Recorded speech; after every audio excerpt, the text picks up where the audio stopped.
कार्तिक मास महत्तम 34वां और 35वां अध्याय। 34वां अध्याय। है सूत जी, पीपल का पेड़ शनिवार को छोड़कर सप्ताह के बाकी दिनों में क्यों नहीं पूजा जाता? सूत जी ने कहा, समुद्र का मंथन करने से जो रत्न देवताओं को मिले उनमें से देवताओं ने लक्ष्मी और कौस्तुभ मणि भगवान विष्णु को दे दी। विष्णु भगवान जब श्री लक्ष्मी जी से विवाह करने के लिए तैयार हुए तो लक्ष्मी जी ने कहा, हे प्रभु, जब तक मेरी बड़ी बहन का ब्याह नहीं हो जाता आप मुझे छोटी बहन से ब्याह कैसे कर सकते हैं? इसलिए आप पहले मेरी बड़ी बहन का ब्याह करा दीजिए, बाद में मुझसे ब्याह कीजिए, क्योंकि यह प्राचीन नियम है। सूत जी बोले, लक्ष्मी जी के ऐसे वचन सुनकर भगवान विष्णु ने लक्ष्मी जी की बड़ी बहन का विवाह उद्दालक ऋषि के साथ कर दिया। वह अलक्ष्मी बड़ी कुरूप थी, बड़ा मुख, चमकते हुए दांत, वृद्धा समान शरीर, बड़े बड़े नेत्र और रूखे बाल। महर्षि उद्दालक भगवान विष्णु के आग्रह पर उससे ब्याह कर उसे वेद मंत्रों की ध्वनि से गुंजाते हुए अपने आश्रम में ले आए। वेद ध्वनि से गुंजित हवन के पवित्र धुएं से सुगंधित उस मनोहर ऋषि आश्रम को देखकर वह बहुत दुखी हुई। उसने महर्षि उद्दालक से कहा, इस आश्रम में वेद ध्वनि हो रही है, अतः यह स्थान मेरे रहने योग्य नहीं है, इसलिए तुम मुझे किसी दूसरी जगह ले चलो। उसकी बात सुनकर महर्षि उद्दालक ने कहा कि तुम यहाँ पर क्यों नहीं रह सकती हो, और तुम्हारे रहने योग्य दूसरी जगह कौन सी है, यह मुझको बताओ। अलक्ष्मी ने कहा, जहाँ पर वेद की ध्वनि होती हो, अतिथियों का सत्कार होता हो, यज्ञ आदि होते हो, उस स्थान पर मैं नहीं रह सकती हूँ। जहाँ पर पति पत्नी आपस में प्यारे हों, पितरों के निमित्त यज्ञ होते हो, देवताओं का पूजन होता हो, वहाँ पर मैं नहीं रह सकती। जहाँ पर दिन रात पति पत्नी लड़ते हों, जहाँ से अतिथि लोग सदा निराश होकर लौटते हों, जहाँ पर पूज्य वृद्धों, सत्य पुरुषों तथा मित्रों का अनादर होता हो, और जहाँ दुराचारी चोर पर स्त्रीगामी प्राणी रहते हैं, जहाँ पर गौओं का वध, मद्यपान, ब्रह्म हत्या आदि पाप होते हैं, वहाँ पर मैं प्रसन्नतापूर्वक निवास करती हूँ। सूत जी ने कहा, इस प्रकार अलक्ष्मी के वचन सुनकर उद्दालक का मन मलिन हो गया।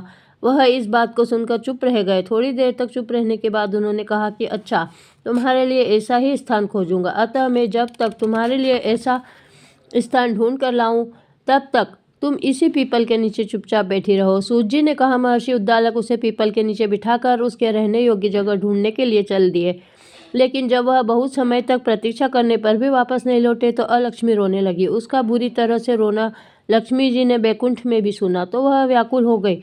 उन्होंने दुखी होकर भगवान विष्णु से कहा, हे प्रभु, मेरी बड़ी बहन अलक्ष्मी पति के त्याग देने से अत्यंत दुखी हो गई है। हे नाथ, यदि मैं आपकी प्रिय पत्नी हूँ तो आप उसे आश्वासन देने के लिए उसके पास चलिए।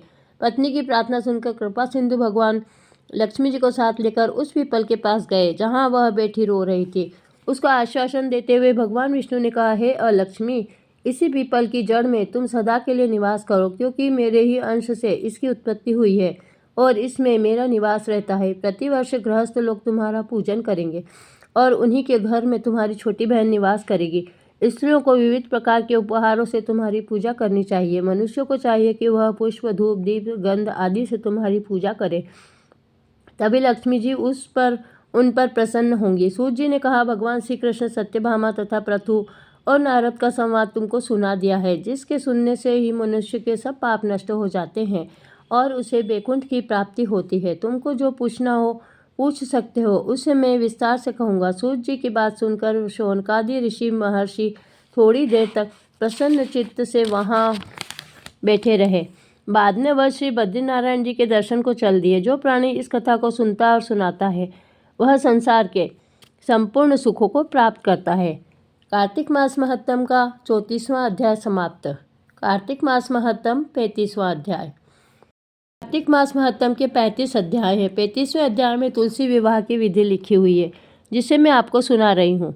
इतनी कथा सुनकर ऋषिवर कहने लगे कि हे सूत जी, जब हम आपसे तुलसी की विवाह की विधि पूछना चाहते हैं सो कृपा करके वर्णन कीजिए। ऋषिवरों का यह वाक्य सुनकर आनंद में मग्न हुए श्री सूत जी कहने लगे, हे मुनीश्वरों, अब मैं आपके सामने तुलसी जी के विवाह की विधि का वर्णन करता हूँ, इसलिए आप सावधान होकर सुनने का कष्ट करें।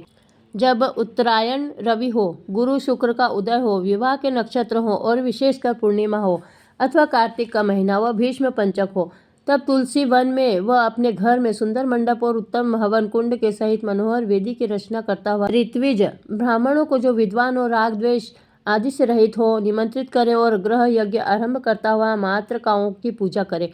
हे मुनीश्वरों, ऋत्विजों के उपस्थित हो जाने पर पहले नंदी मुख श्राद्ध करे, तत्पश्चात के भगवान शालिग्राम बनाकर उनका विधि विधान से पूजन सामग्री से पूजा करे।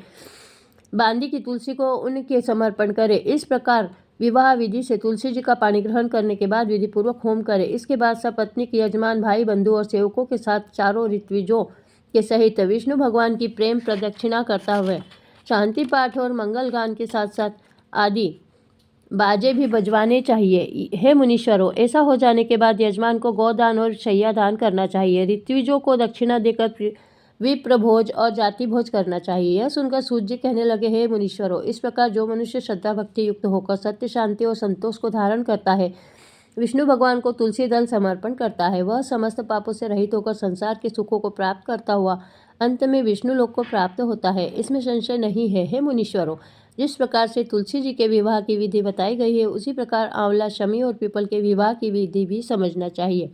कार्तिक मास महत्तम 35वां अध्याय समाप्त। अच्युतम केशवम राम नारायणम कृष्ण दामोदरम वासुदेवम भजे गोपाल कृष्ण भगवान की जय। इस तरह कार्तिक मास महात्म्य के पूरे 35 अध्याय की कथा मैंने आपको सुनाई है।